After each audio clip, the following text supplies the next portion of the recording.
एका गावात गणेशराव नावाचा एक श्रीमंत व्यापारी राहत होता. त्याच्याकडे मोठे घर, शेती आणि भरपूर पैसा होता. पण तरीही तो खूप लोभी होता. गावात कोणी मदत मागायला आले तर तो नेहमी टाळाटाळ करायचा. त्याच गावात रामभाऊ नावाचे एक वृद्ध शेतकरी राहत होते. ते फार श्रीमंत नव्हते, पण मनाने खूप चांगले होते.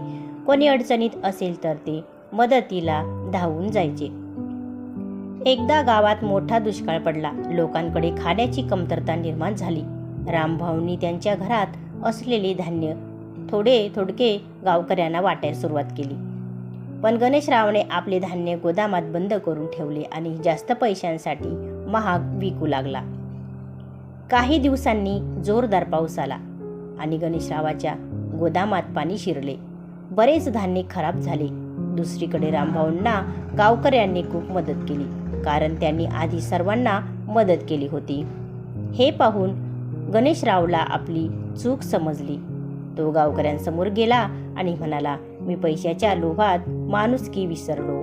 त्या दिवसापासून त्याने लोकांना मदत करायला सुरुवात केली.